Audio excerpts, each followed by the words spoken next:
Welcome to UO Today. I'm Paul Peppis, Director of the Oregon Humanities Center. My guest today is Leslie Alexander, Associate Professor of History at the University of Oregon. She joined the faculty in fall 2017 after 16 years at The Ohio State University. A specialist in African American and American history, Alexander's teaching and research interests focus on Black culture, nationalism, the creation of community, and political movements. Alexander's monograph, African or American, Black Identity and Political Activism in New York City, 1784 to 1861, won the 2010 award for Distinguished Scholarship from the National Council for Black Studies. Alexander is also the co-editor of the Encyclopedia of African American History and the volume We Shall Independent Be, African American Placemaking and the Struggle to Claim a Space in the United States. She has been selected for a 2018-19 Oregon Humanities Center Faculty Research Fellowship for her new project, The Cradle of Hope, Black Internationalism in the Aftermath of the Haitian Revolution. Thanks, Leslie, for coming on the show. Thank you. Thanks so much for having me. And welcome to the University of Oregon. Thank you. And I guess I should thank you for that fellowship, too, to support my work. Hey, it's always our pleasure. You come here from a lengthy career at the Ohio State University. What attracted you to the U of O? Well, I guess I should start by saying that I lived in Oregon for a long time when I was growing up. I actually went to junior high and high school in Ashland. Oh, really? And so coming back to the West Coast had been sort of a long time dream and fantasy. And so I hadn't actually spent a lot of time in Eugene, but as an undergraduate, I actually had almost come to the University of Oregon. And so when I saw the job there, it immediately sort of leapt off the page. But I was particularly inspired to come here because of the cluster hire in Black Studies that the university was advertising at the time. And I've been really happy and excited to see how successful the cluster hire has been. You know, we brought in 6 people in connection with that hire this past year, and there's a few more related hires going on this year, so that has been really exciting. But it was really the appeal of being able to come and be part of a group of people helping to build a Black Studies program from the ground up. You know, it's an opportunity to kind of roll up your sleeves and be able to, you know, create a vision. Very cool.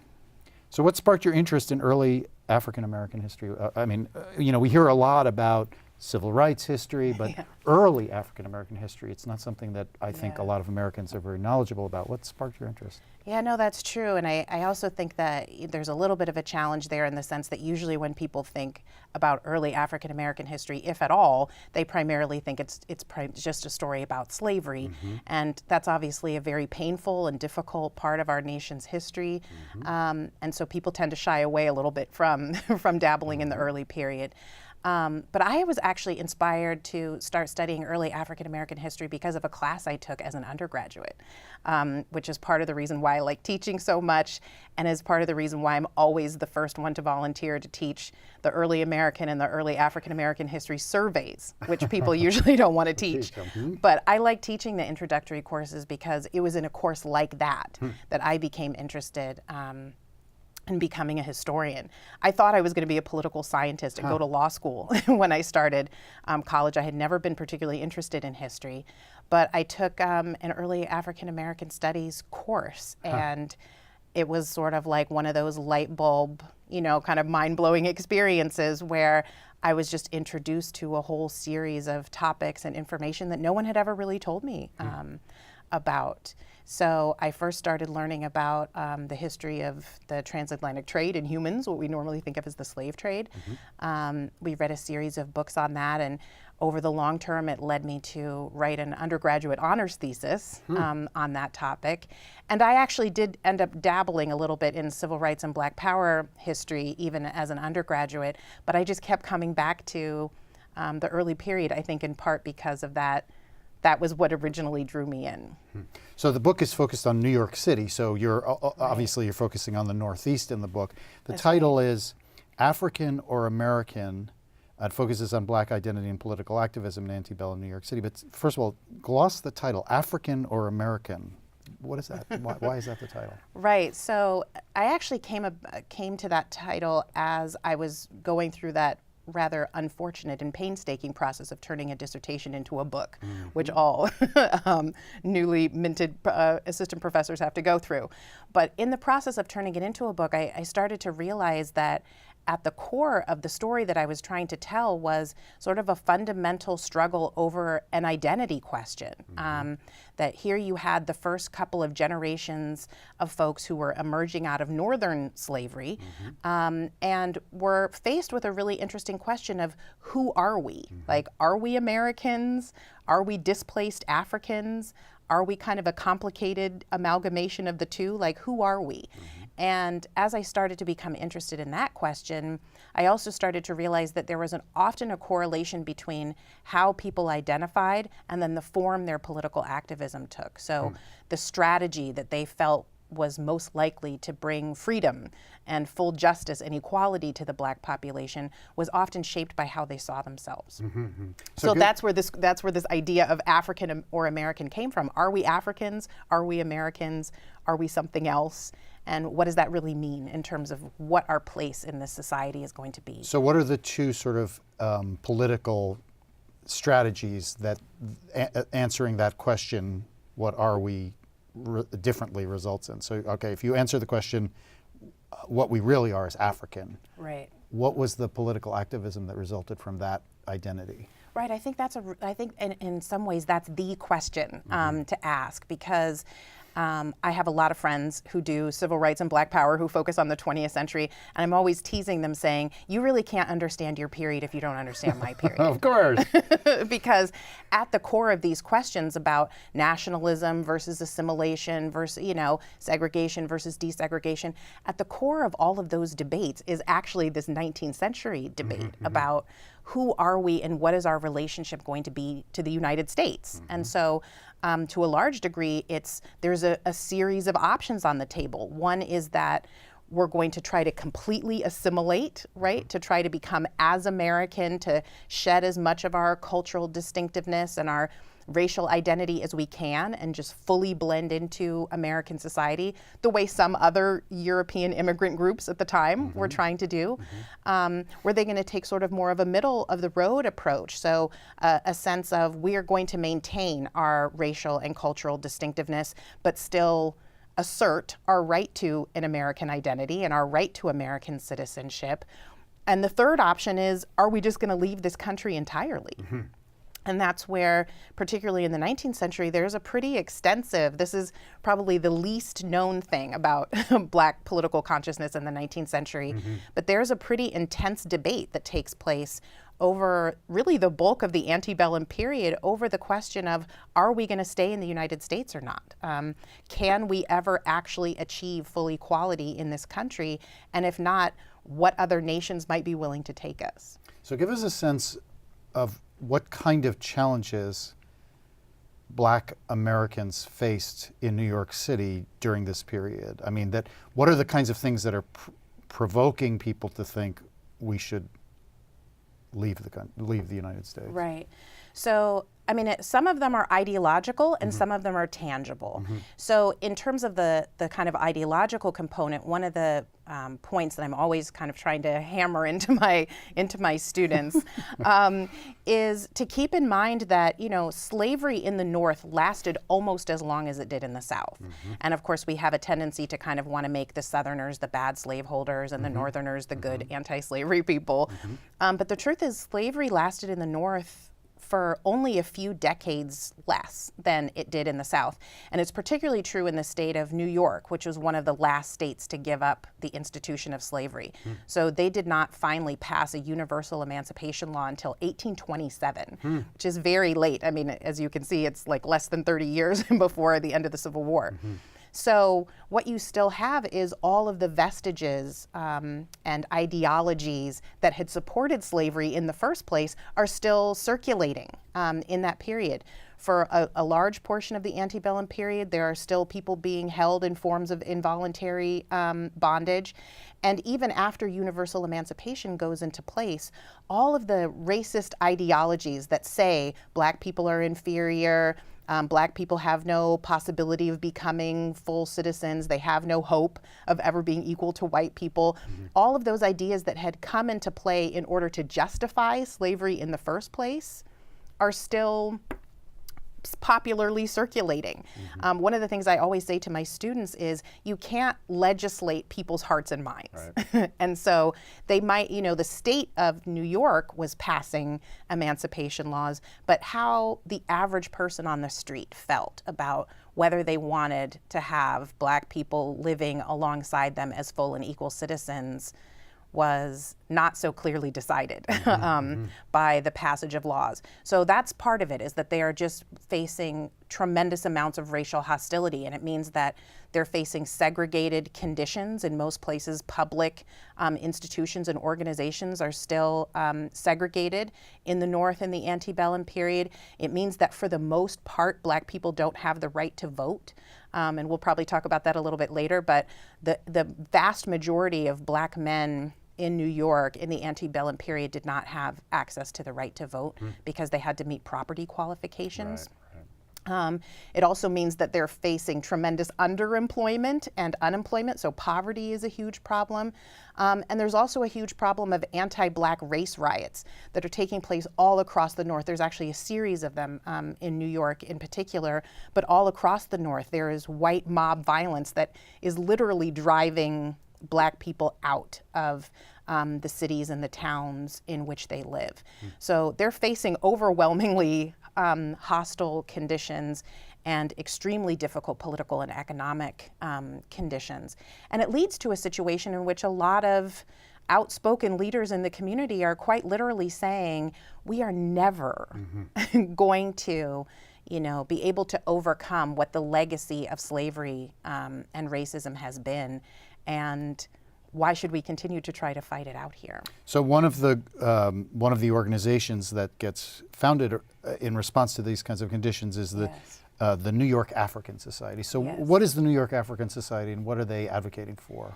Yeah, the New York African Society is a really interesting organization. And I should point out that there are kind of parallel organizations that crop up in most of the northern cities in the antebellum period. So Philadelphia has multiple free African societies, Boston does as well, and even some of the smaller towns end up having some form of what they often called a free African society or an African society for mutual relief. These are organizations primarily dominated by newly emancipated men who are, and I should say there are female parallel organizations, but we know very little about them because they didn't leave organizational papers behind. But there are references here and there to the fact that Black women had parallel sort of sister organizations as well. But the Free African Society is an organization dominated primarily by newly emancipated men who are coming together to try to chart a path forward. And they are often sort of what we would think of as benevolent or mutual relief associations, so that they're interested in trying to raise funds to, in some cases, bury people properly, which is a huge problem across the North because most northern cities are not allocating burial space to the Black population. In some cases, they're trying to raise funds to help financially support widows or young children who are orphaned, which again is a huge problem, particularly in the northern urban environment. And so they start as mutual relief organizations, but over time become increasingly political. So they become abolitionist organizations, they become organizations that try to fight for universal suffrage. They really become, particularly in the 1850s, they start to fight to protect fugitives from being sent back to the South. So they become involved in a wide variety of political activities. And the book is also interested in some of the ways in which African cultural heritage gets celebrated and enacted among Black New Yorkers. Say a little bit about that.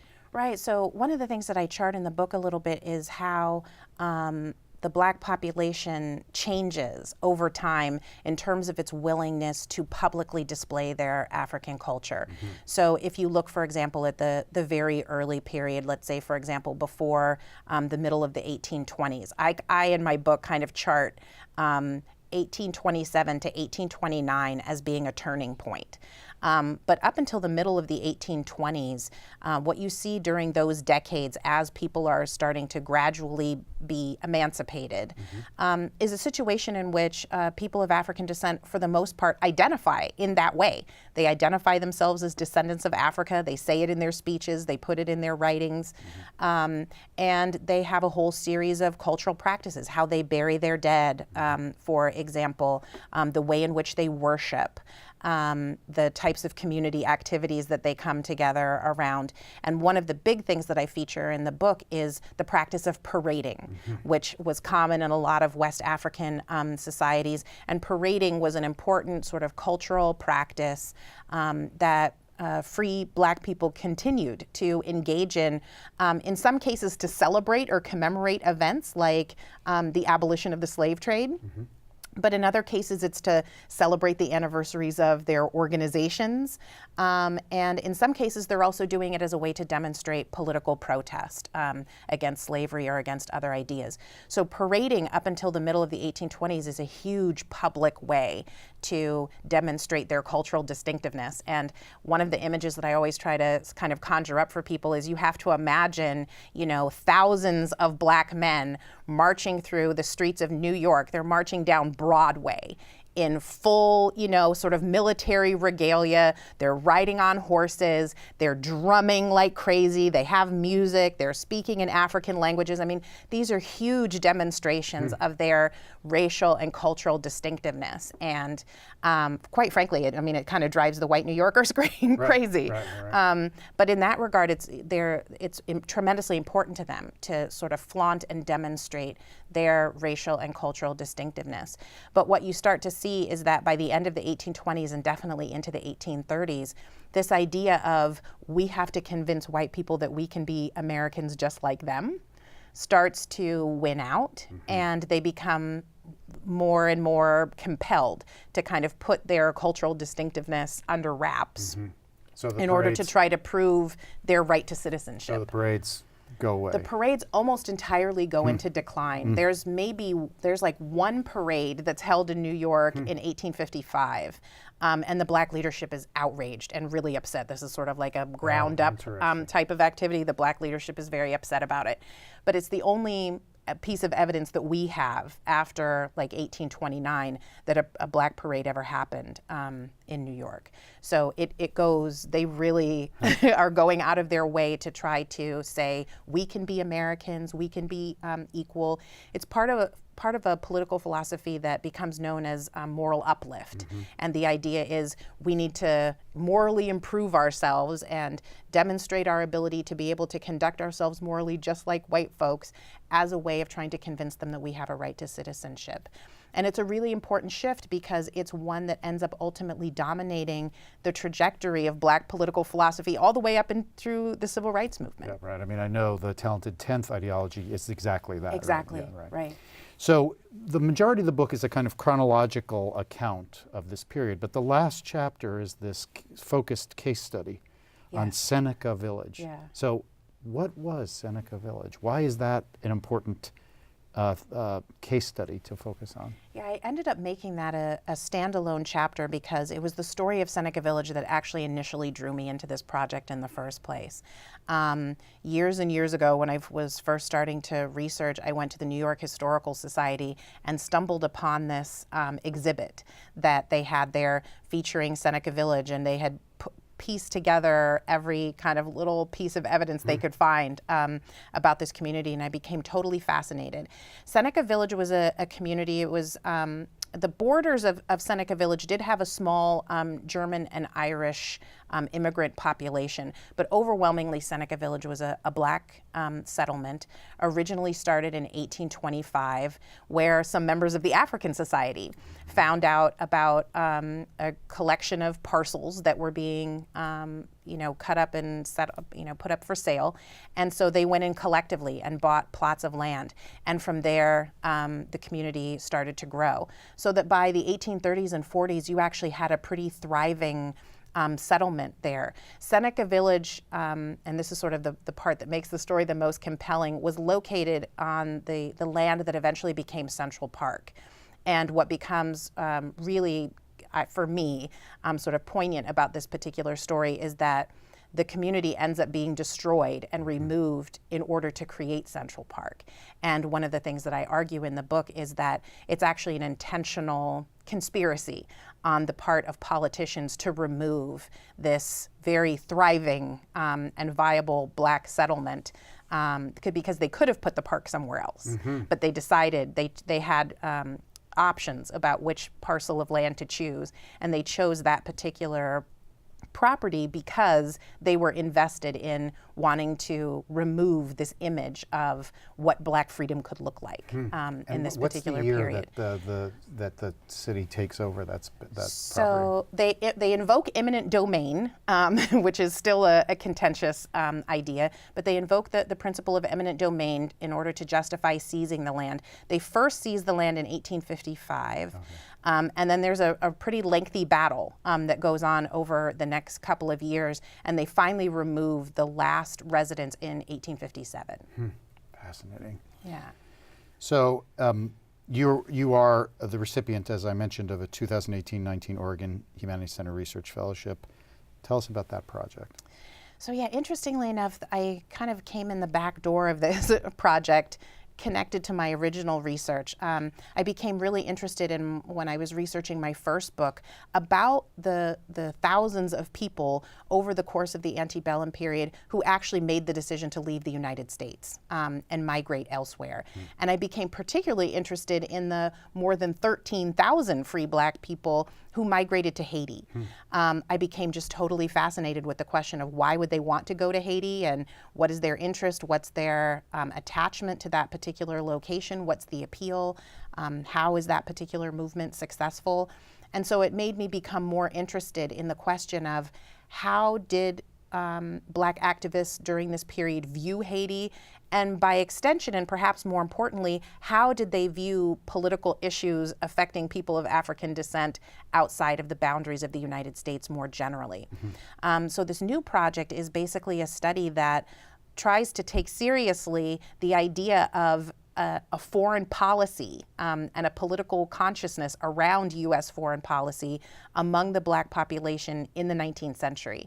So most studies that try to look at ideas of black foreign policy start at the turn of the 20th century and basically argue that black activists aren't really thinking about those issues earlier. And so my book project is really challenging people to take seriously the idea that black activists were thoroughly aware of political issues throughout the globe, and we're particularly interested in the success of Haiti as an independent republic. Haiti becomes particularly important and compelling to them because Haiti is, first of all, the only example of a successful slave rebellion that results in the establishment of an independent republic. And so that becomes symbolically important to the black population as an example of what black self-governance could be, what resistance against slavery could look like, what images of black freedom could look like. So they become very invested in the image of Haiti. And so they become very caught up in the question of U.S. foreign policy towards Haiti. So that's essentially what the project is trying to. And what eventually happens with U.S. foreign policy in relation to Haiti? So it's a pretty long and extensive battle that takes place over the course of the antebellum period. It's actually not until 1865 that the U.S. finally agrees to recognize Haiti diplomatically, and it's largely as the result of the fact that the Civil War is underway, and they're kind of using it as a way to irritate the Confederacy. I'm sorry, I think I said 1865, but it's 1861. Okay. Sorry about that. But so it's shortly after the war breaks out, the U.S. government, the federal government, the Union, realizes that a way to irritate the Confederacy is to diplomatically recognize Haiti. So they make the decision to do it at that point, but it's... Before the war, they're very resistant, right? Before the war, they're extremely resistant. To a large degree because Northern politicians are ambivalent. They're unsure themselves about how they feel about recognizing Haiti, but also because they know that Southern politicians will not stand for it. So the U.S. government is pretty solidly and consistently opposed to even recognizing Haiti's existence through the course of the antebellum period. And of course, what's particularly disturbing about that is that while the United States government won't officially recognize Haiti, they are making a tremendous amount of money off of the economic relationship. So they're still trading kind of behind the scenes with Haiti and making a lot of money off of that economic relationship, but politically and diplomatically they won't acknowledge their independence and their existence. So we just have a couple of minutes left. I might be able to get to two questions, but we'll see how I'll it try goes. to keep my answers quick. No, that's fine. So the first question is, and I guess maybe the way to ask this is, why is it important for Americans today to learn about early African American history? Why is that an important thing to do? Why should we learn about this relationship with Haiti? Why should we know those things? Right.